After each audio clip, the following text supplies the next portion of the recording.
Hello everyone, I want to make a video on how to graph Lineweaver-Burk plots in Excel and solve problems that are given to us in the case study. So in case study 3, case study 3 on question 3, we're given three samples of an enzyme and its velocity values at different substrate concentrations.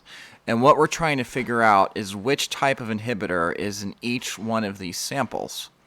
And to do that, we use a Lineweaver-Burk plot.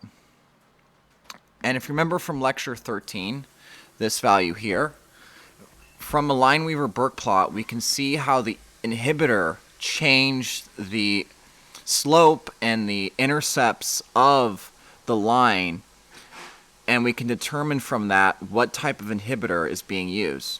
So what we're going to do in this question is graph the values and find a Lineweaver-Burk plot for the enzyme when no inhibitor is present, and that's going to be the black line, and then graph the values of each of the three unknowns, and then determine how they differ from the line with no inhibitor, what type of inhibitor is being used in each of these three respective samples. And so what we're basically going to be doing is graphing one of these black lines and then three of the pink lines. And each pink line will correspond to one of these type of inhibitors. So to do that, we're going to need to open up Excel. In Excel, I already have some data that has been inserted. The first thing we need to do is is in the first column put substrate concentration. So I'm going to go back to the question, and I'm going to put in Excel this column right here. So I've already labeled it S, and you can see my values. Do this. You can see my values: 50, 75, 150, 400. Now, because we're comparing a Lineweaver-Burk plot, one of the lines will have no inhibitor. We need that data to compare each of these three samples to, because each of these three samples are values with an inhibitor. So the first thing we need to do is make a column that is labeled V0 no inhibitor. And to find V0 no inhibitor, we go to question 1 and go to the bottom, where we're given this table here. You're going to chart each of these the value in the first column. So you can see V0 no inhibitor 0.14, 0.19, 0.32 corresponds to this column right here. Then we're going to go back to question 3 and put each of these three columns in. These are each of the enzymes and their respective inhibitors, but we don't know what inhibitors they are. So I put V0 sample 1, and that corresponds to that column. V0 sample 2, that corresponds to this column, and then V0 sample 3 corresponds to the final column. And if you remember, in a Lineweaver-Burk plot, if you go to Lineweaver, in a Lineweaver-Burk plot, everything is inversed. So the y-axis is 1 over velocity, and the x-axis is 1 over substrate. And the place where it crosses, where the line crosses the y-axis is 1 over Vmax, and where it crosses the x-axis is negative 1 over Km. So we can't just graph this data right here. We need to find the inverse. And so to do that for an Lineweaver-Burk plot, I'm going to first type inverse here. Just to denote anything to the right of this will be inverted values. So the next thing I'm going to do is highlight all of this right here, all of my labels. I'm going to hit Control C. I'm going to select on this cell and hit Control V. And so to find the inverse of each of these values, Excel has a nice little trick right here. So what I'm going to do is select this cell right under S and double click it. I'm going to double click it, double left click it. And once the line is flashing and whatnot, I'm going to enter an equation. So what I'm going to do is once I double clicked it, I'm going to hit equals, do 1 divided by, and then select this cell up here under our initial S. And then once that's highlighted, I'm going to hit enter. And so I need to find the inverse for this value, the inverse for this value, and the inverse for this value. To do that, I'm going to, again, just highlight and select, not double click, just select on the value that was found for the first inverse.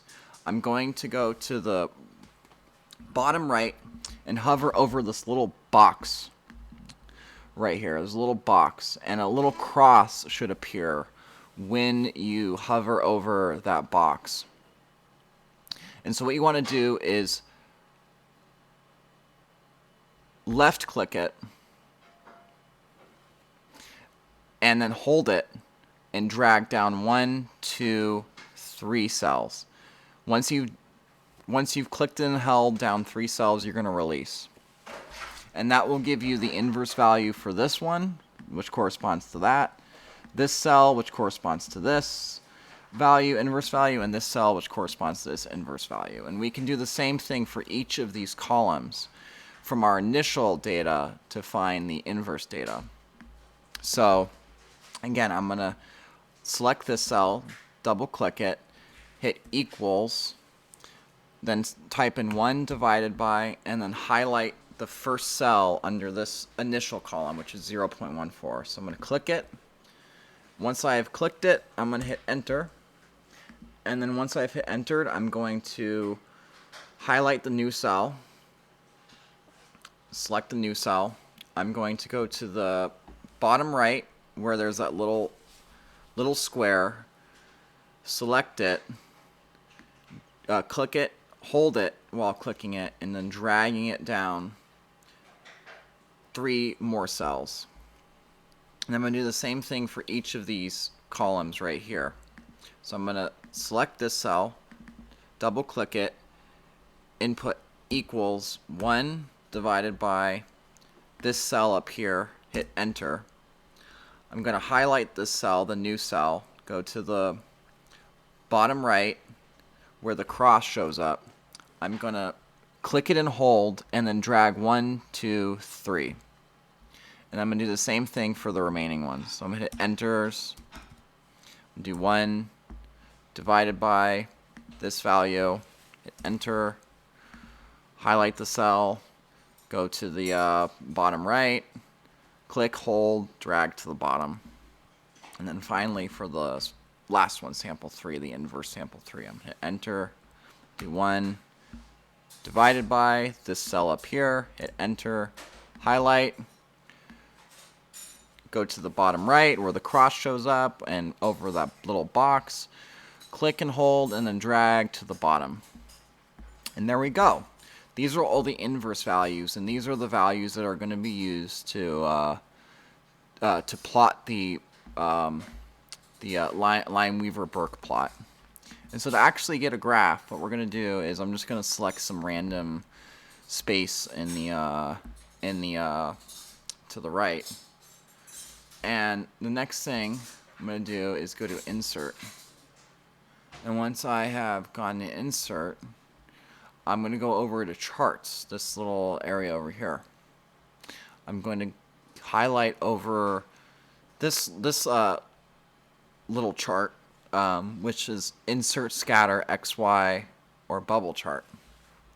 I'm going to click that, and then I'm going to select the middle top one, which is the scatter with smooth lines and markers plot.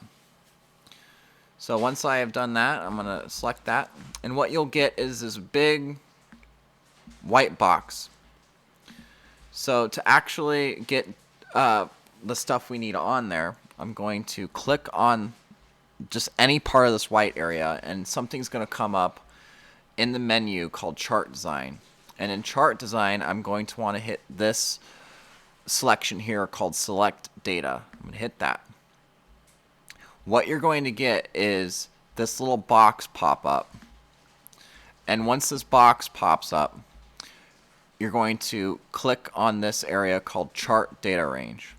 Once that is clicked and you see the flashing line in chart data range, you're going to select all of these values right here, including the labels. Once that's done, you're going to hit switch row column. You're going to hit that once. Once you have hit switch row column, you're going to hit OK. Now we have our Lineweaver-Burk plot, but it's not done yet. If you notice, we want to see where it crosses in the negative x-axis. So what we need to do is find both trend lines and extend the axes so they are in the negative values. So the first thing I'm going to do is actually figure out which one of these lines corresponds to which one of these columns. To do that, I'm going to click on the white area, the chart area.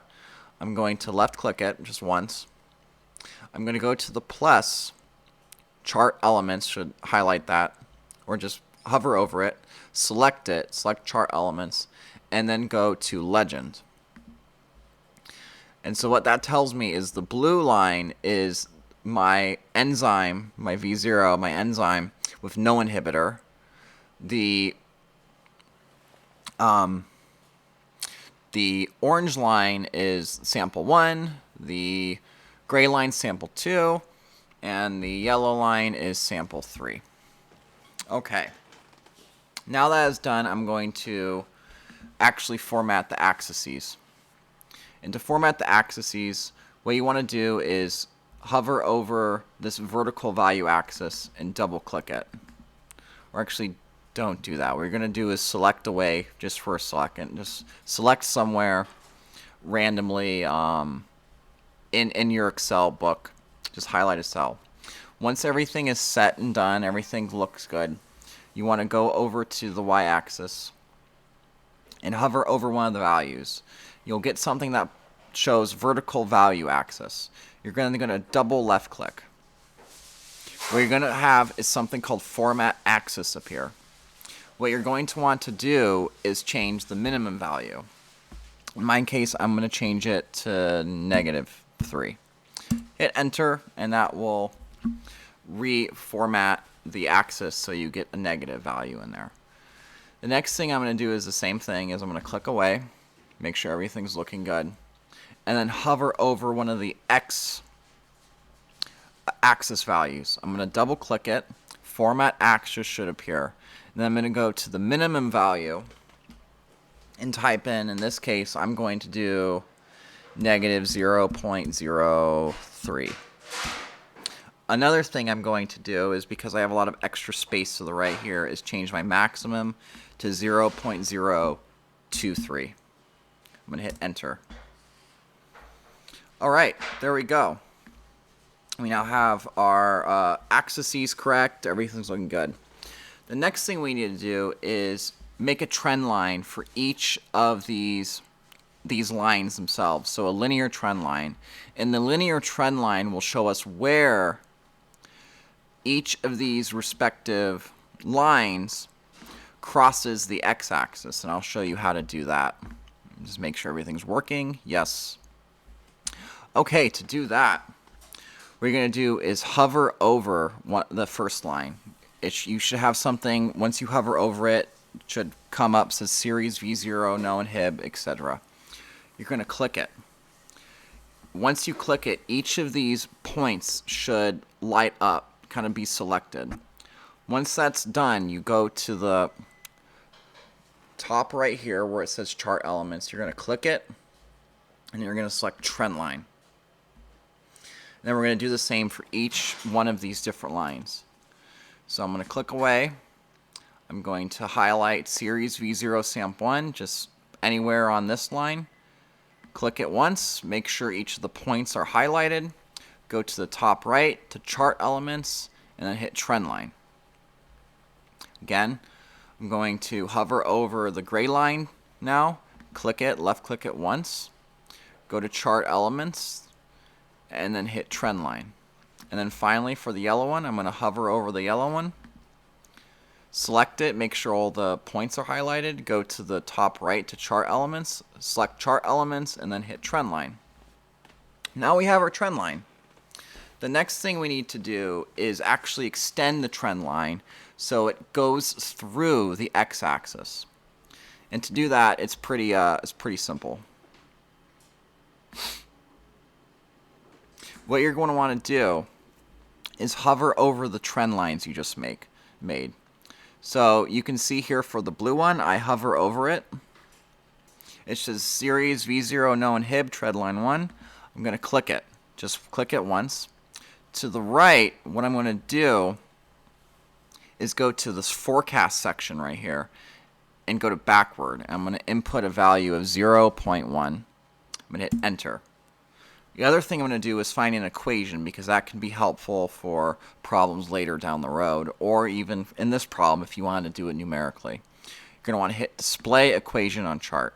I'm going to move that equation down here so it's clear that that corresponds to the blue line. Alright, click away. I'm going to do the same thing for the orange one. I'm going to hover over, and once I hover over, something should pop up that says series V0 samp1 trend line. So whatever you named it, series, whatever you named it, trend line. I'm going to click it once. I'm going to go to forecast. And then I'm going to hit display equation on, select display equation on chart, and then move that over there so it's clear that's for the orange line. I'm going to do the same thing for the gray one. And now you see the gray one, the original line, not the trend line, is not really linear. You want to make sure you're not hovering over on this one.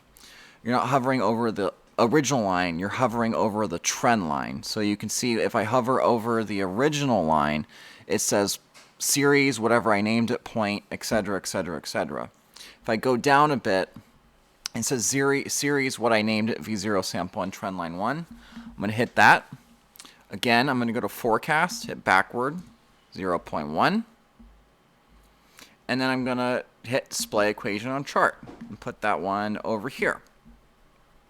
Again, finally, for the yellow one, I'm going to highlight over series V0 samp3 trend line 1. I'm going to select it. I'm going to hit backward, 0.1 again, hit enter, and then hit display equation on chart. And now you can see where the trend lines cross the x-axis. And now you can figure out for question 3 what type of inhibitor. And if you remember, the blue line in this case corresponds to the black line. The other colored lines, the orange, the gray, the yellow, correspond to the pink lines. And you can see, you compare each of the new lines. You compare the orange one to the blue one, see what type of inhibitor is present. You compare the gray line to the blue line, see what type of inhibitor is present. And you compare the yellow line to the blue line, see what type of inhibitor is present. You can also see how Km values changed and see where the Km value has differed from the blue line. So to find Km values, what you do is solve for one of these algebraic expressions. So for example, the blue one, if I want to know what the Km value was, I would set y equals 0 and solve for x. Once I solved for x, what I would do is set that equal to -1 over Km and then solve for Km. The Vmax value is the y-intercept, and so that's the plus value in the equation. So like here it's 1.31, here it's 1.49. And there you go. That's how you solve or make a Lineweaver-Burk plot in Excel. I'm going to post this this book on Discord. If you have any questions, please let me know. But that's how you figure out some of these questions and how you graph in Excel. Please, if you have any questions, let me know. Otherwise, have a good day, and thank you for watching.